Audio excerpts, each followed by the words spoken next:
Boy, I was trying to save this here video. I didn't really want to do this, but I'm just like, man, when you got the, how can I say, the major network out here wanting to put out these stories. I mean, these slanderous stories, talking about folks stealing plays. They're stealing plays to beat a team that hasn't really done much this season. No disrespect to any of the parties that's involved. Let me make sure I make that clear before I get started with this. But I just had to put myself in the mindset of when I was on the sidelines. You know, it's stuff like this make me feel like, you know, I kind of stopped coaching just a little too soon, because I'm gonna be honest with you guys. Sometimes some of the things that we do in the game, as far as adjustments and things of that nature, we kind of don't understand that those adjustments aren't really adjustments. It's just things that you're trying to dress it up to make it look like something that it's really not. But you know what? Coach's gonna blow the whistle on this thing. Let me blow it right now. We're going to blow the whistle on this crap right now, because this has gotten out of control. We're going to talk about it. Guys, if you haven't done so already, please get your drinks. Hey, I got my cigar here. Hey, get your cigar. Get whatever it is you need right now to get yourself comfortable, because this foolery right here has gotten a little bit out of control. And I'm just trying to understand, what's the reasoning for? What is the purpose behind all of this? Because, you know, for someone to say, hey, you stole my practice film. We ain't talking about a game.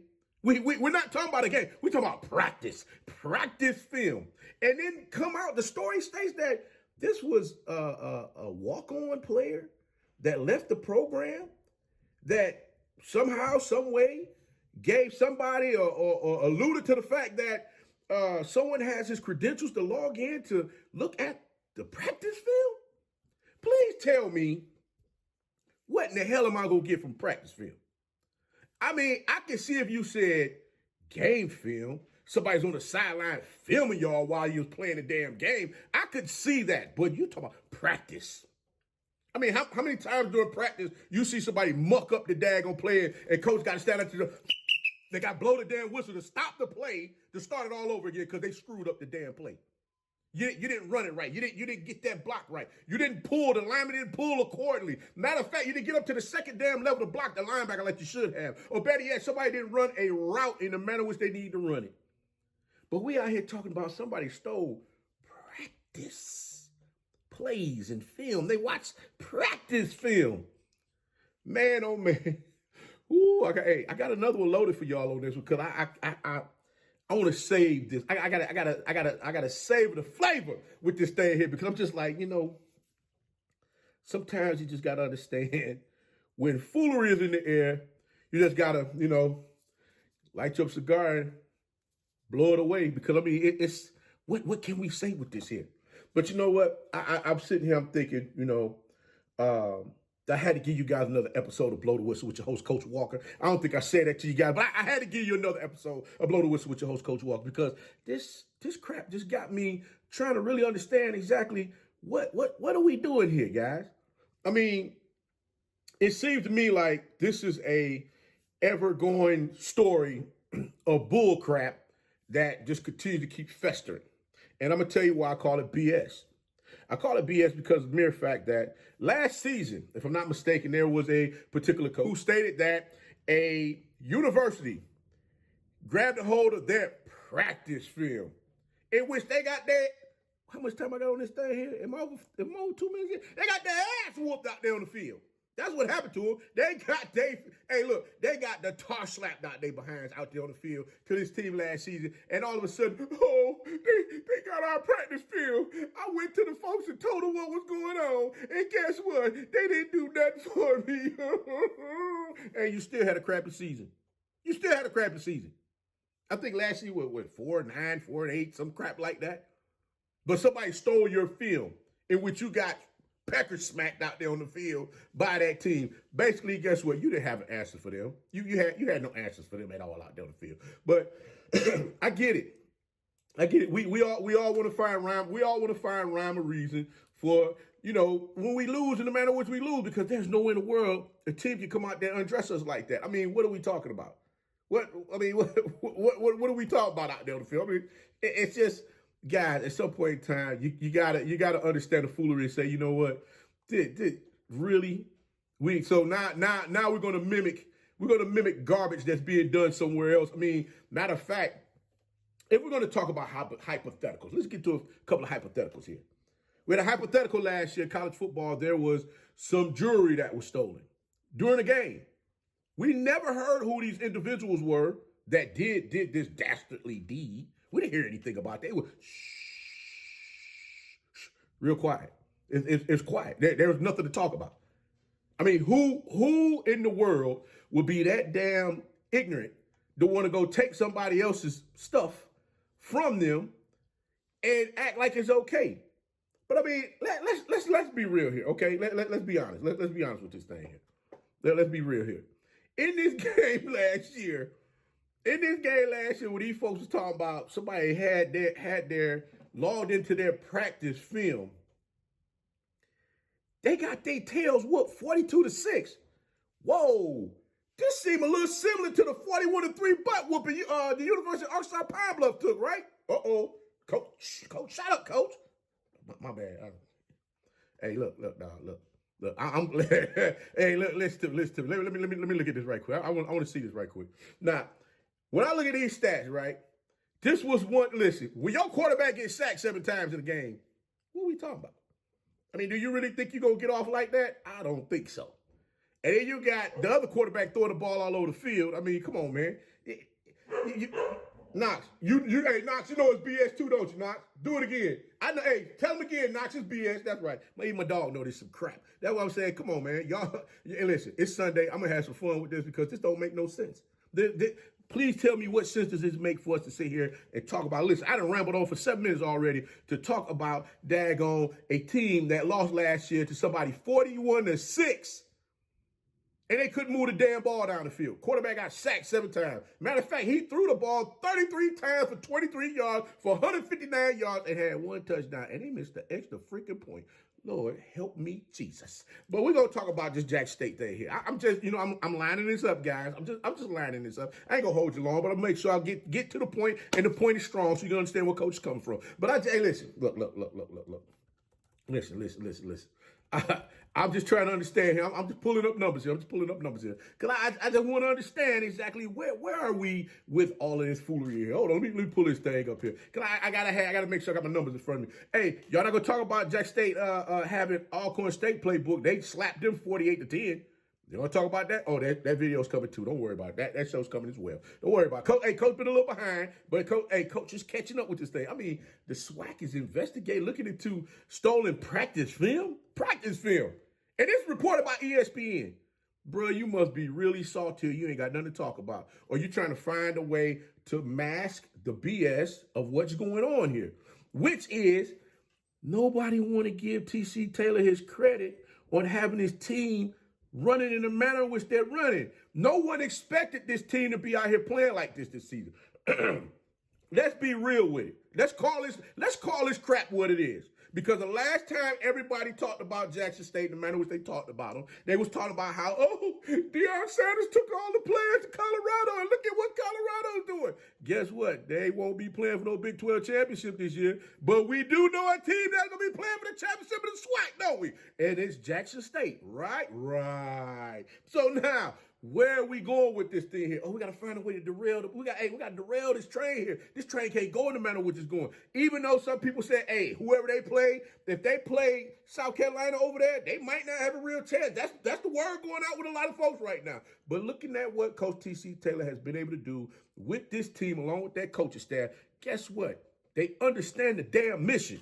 They understand the mission. So if you understand the mission, then you understand what's going on. But let me pull this up right quick. I want to look at the stats here as far as everything that took place in this game that we're talking about stolen damn film. Let's get to the stolen film part here. Wait a minute. If I'm mistaken, ain't Jackson State averaging like 38 points a game? 38 points a game. Wait. Whoa. Let me pull this up here. 41-3. Oh, do we not see the parallels with this thing here, or am I just blowing? And I get blowing smoke. Am I blowing smoke? I don't want to look at it. I'm dropping my cigar. Am I blowing smoke? Please tell me am I blowing smoke. But wait. wait. Let's get to the stats here. Wait. Jackson State scored. Whoa. Jackson State scored 31 points in the first half. Remember now, Arkansas Pine Bluff came out and kicked the first. They put the first points on the board, which was a field goal. Now don't get me wrong. Now they were able to move the ball down the field. Now hold on. Let me pull out the playbook here. I just want to pull out the playbook. Let me go back to these practice plays. Let me see. What play could they have used? Hold on. Let me go back down here a little bit. Let me see if they got a play in here they can. Oh no, let me go to the back. We gotta go to the back. Damn, I can't. That play ain't gonna work me. No, that play ain't gonna work, man. You gotta be kidding me. That play. Guess what? Ain't no damn plays in there that ain't gonna work. That crap wasn't working out there on the field, man. Listen, y'all need to quit playing games with people. Understand one thing. If you can't make the necessary adjustments on the field for your team to move the ball down the field, guess what? That's a problem. That's a problem. You got athletes out there that study film. I'm going to say study the damn film. Bottom line is I give the coach over at University of Arkansas Pine Bluff, he's coaching that team up, getting them prepared to come out there and play. But guess what? He needs some pieces over there.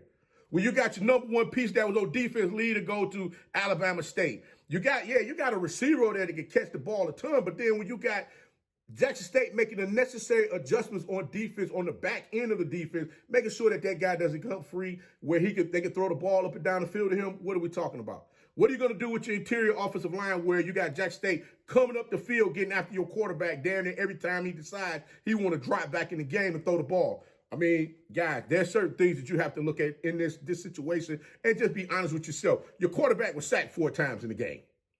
Y'all threw the ball 32 times. He completed 15 for 150 yards. Next question is, and I ain't being funny when I say this, but I'm just saying, look, guys, a person that doesn't have a high average of completions, their completion percentage is not high when they throw passes.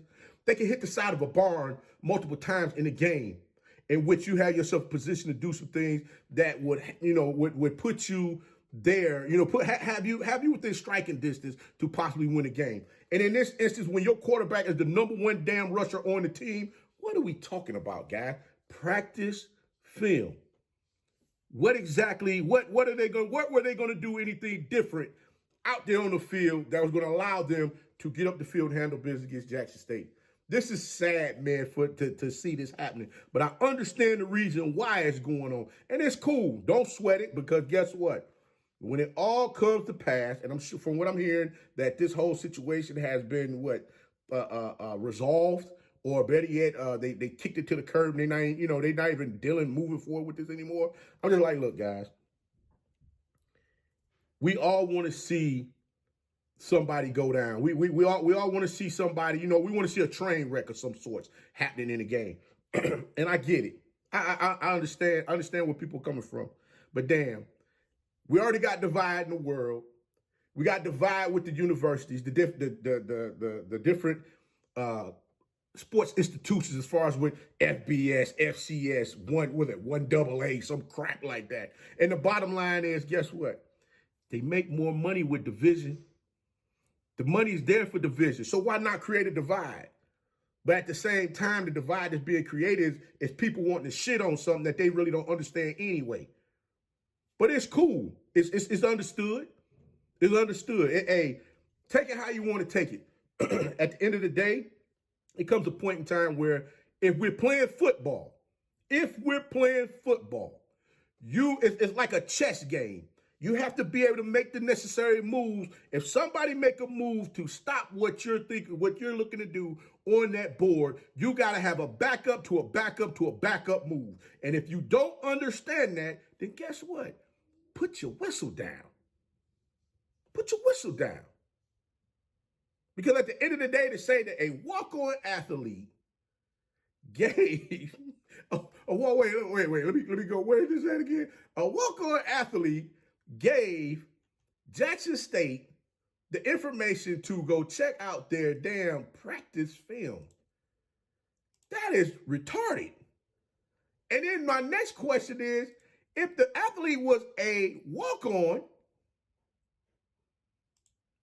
and he didn't go nowhere else to play ball, why they still got access to your film? Because guess what? I'm not giving nobody the keys to my house, or better yet, access to cover my refrigerator, if daggone we ain't cool like that. Matter of fact, I'm not giving you access like that to walk in my house anyway with the keys. But for you to come in my house and not wipe your feet and think you're gonna walk in my refrigerator and get a beer out of it, we got a problem there. So that's what I mean by, at some point in time, the accountability goes a lot of different places. I'm just saying. I'm not saying that, UAPB is at fault. I'm not saying Jackson State is at fault. I'm just simply saying that this crap here with this practice film, I'm like, this dude was hella bored to write this bull crap because he wanted to have something to say about an HBCU. But I understand, though. I understand, though.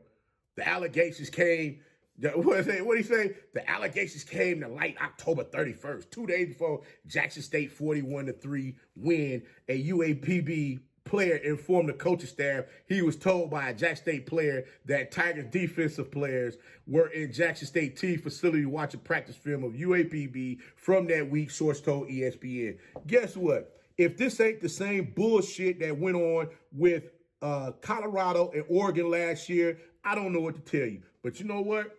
Y'all can go ahead, take the train, ride that crap if you want to, and think that somebody's really on that type of time. Give these kids their props, give them their flowers, letting them know that they gotten out here and did the work needed for them to be in position that they're in right now. You know what? I hope and pray that the Jackson State folks, the football team, for the crap that's going on right now with them, I hope they take that as motivation and run the daggone mile with it and complete the drill this time. Something that Coach Deion Sanders couldn't do while he was at Jackson State 2 times going to the damn HBCU National Championship, the Celebration Bowl. Stalled out. Hey, Coach gonna go ahead and get up on out this thing. But until next time, you know what it is. Be the one and lead.